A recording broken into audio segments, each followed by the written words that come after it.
I am here with the winner of Chapter 2, the one, the only G-Man himself. Congratulations on another chapter win, G-Man. How does it feel? Two for two. 2 for 2. It feels good. Yeah, thank you. Yeah,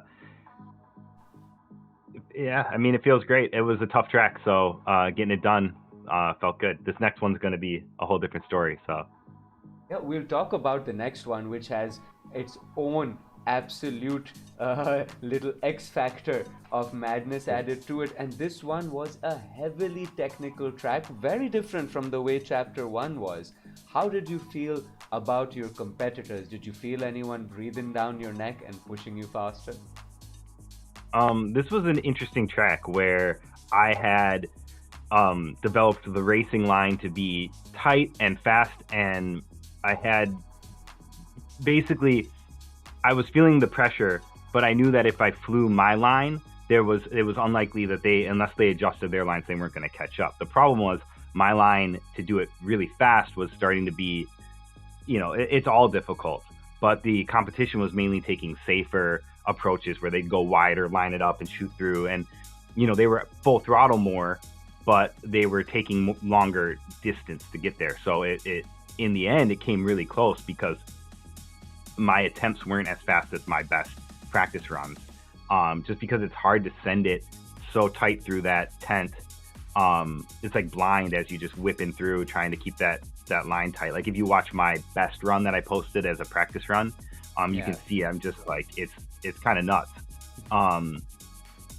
Yeah, and I definitely feel the heat from Finzi, especially right now. You can tell I set my time and it wasn't as fast as my personal best, and so I knew I had left something on the table. And each day I would see Finzi improve his time and get closer and closer and closer, and so it was definitely noticeable. On this track, there's a bit of a gap to the rest of the field. Finzi and I were the only ones pushing up into the into the 30s, but I think that really overall the yeah, I was almost going to jump to the next question. So yeah, that's that one, I guess. Yeah, that it was really crazy between you and Finzi this time, and we had a look through at just the race competition with both of your gates together, and it was sort of like a masterclass in race strategy. You were taking it tight, like every inch matters. Get all of the throttle you can get in, but keep it tight and keep it consistent, which was much harder to fly. Whereas Finzi was taking the nice and wide point and punch approach. He'd go wide, he'd get that gap lined up, and he punched through it. And he almost had you less than two Yeah. tenths of a second over 3 laps. And Uh-huh. through the course of the race, he did even like 3 gates before the finish line on the last lap. He was ahead of you, In and front of me, it's actually nuts. I saw that too. Like on the final lap, I think I took it a little safe, and in the like the split us through the thing with the screen on it, yeah. I kind of took it just a little safe and slow, because I knew I was like finishing a decent run, and sometimes you wipe out there, and he I feel like did that section faster than he had done it at any other point through the race. Right, he did it like Yeah. as connected as like most of my runs. So honestly, when I watched it, I didn't understand. He must have taken that final turn around the gates like slower than me, because I didn't think I did it especially fast. But somehow I pass him. Maybe he even had taken some damage. I don't know, because I like pass him on the straight. It doesn't totally make sense. It's Maybe also he was, yeah. Um, he did seem to fall. He did do that section tighter than he did on any other lap on those last 2 sections, and that's where he like got you. But you pulled it. You pulled it away. yeah. Absolutely magnificent. Does the pressure go up for you, or does it feel a little bit better now that you're 2 for 2? Um, it's a weird thing because I don't want to stop trying. I guess like I would love to keep you know being on top. But I don't especially feel like a lot of pressure to it. I know my skills. I know who I am and how fast I can go. and so I don't really feel like I have anything to prove. So the all I really want to do is feel like at the end of it I raced um optimally and my best lines. You know, I didn't compromise. Um, this new track is going to be a little different because there's 8 attempts, so you can get a little more. You can be a little more loose with your attempts, and every 2 days you can just kind of send it for 8 runs. And so I'm pretty confident I can throw down something really fast that way. Um, so I just need to every 2 days try and put in my 8 reps, and that's the plan. But pressure moving forward, and with just the overall competition, I think that I can tell Finzi really wants it, and depending on the type of track, it's gonna be hard, And like this is a track where I'm not my strong aspects are not necessarily don't necessarily shine on this track, right? We're fighting the damage as we fly. Oh yeah. We can talk about that later too, but and then really to me, there's only 2 spots that really matter. It's coming down into the cave, getting that come back up real fast, and then shooting through that tiny gap of the cave. Oh yeah. And then after that, it's remembering the line to restart the track, because I have a hard time seeing where those triggers and gates are as I'm coming back to start the track again.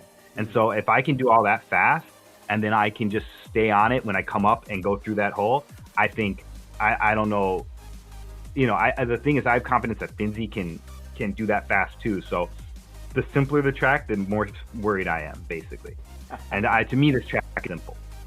But the last track, people call it technical.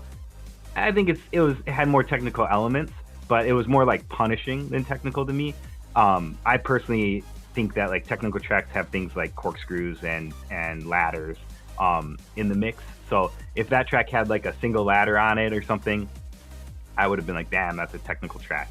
But it had way more technical stuff than either of these other tracks, though. In my opinion, there's only one technical section on the current track, and that's coming up from under the cave. The thing, right? Yeah, the cave. And so I personally kind of like technical tracks. I would love it if they did like a tight, small, like multi-GP style track, just to change the style up. Mm-hmm. But I like that also because because you're good at it. I'm confident. Exactly, I'm confident that I can get space on it. When you're like flat out racing these straight lines and stuff, it really comes down to just a few optimal little, just never coming off the throttle and being perfect. And so, I'm not going to be too upset if I don't get it. Finzi deserves it if he takes it from me. So, and then if there's a couple other pilots who could show back up too and scare me for sure, like Dabaka and a few others. So we got to watch Monster out Duke for. also. We got to watch out for Revu, who was flying 4S in Chapter 1. Excuse me. He ran 6S too. And he jumped up 2 positions. He's up to number 7 from number 9. Yep. And he's I checked out his run. Presumably he's still getting used to his 6S setup. For sure, yeah, and I can tell his 6S setup isn't. I don't think it's like a full speed setup. So, he's got to turn it up a notch if he wants to stay up on these straights, I guess. But this track is this track is the next track is gonna be it's gonna be wild. Like it's funny because in the replays, the system must kind of interpolate out some of the shaking. Because when I'm on that second lap, my drone's fucking and getting crazy. Like, it's honestly nuts. So it's part of me doesn't like the fact that that's the way the track is, but part of me is kind of like, well, this is different, and if we had less than 8 attempts, and we only had 2 attempts or something, I would hate it. I would probably just be like, I'm not even gonna do it, But that's not true. I would have done it, but But do you have a Chapter 3 strategy? Or we're 7 days into the chapter right now. Do you have a Chapter 3 strategy already developed? Are you going to stay away? Are you going to do a repair run? Are you going to keep it a secret till the end? I saw the repair run, and I saw somebody do it. I think it was like Light Brown Rice. And as soon as I saw it, I was like, I hadn't really thought about it. I'd seen those things there, and it's tempting.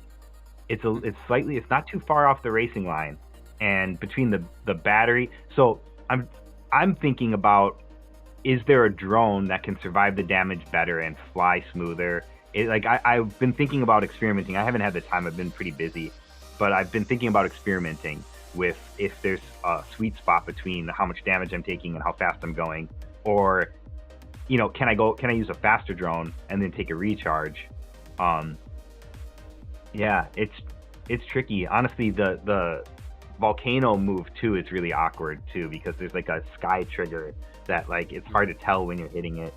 I, so I've And just yeah, I think I've got room to optimize. I've in the real track or just single lap, I've gotten like I don't know sub 16 or something or 16s, and so I'm pretty sure I can take a couple seconds off my run if I just keep it together. I got 8 attempts stored up today, so maybe later today you'll see me pop up as number one again. we'll keep an eye on that liftoff Discord with the Pro League Yep. announcer, and we'll watch out for you there.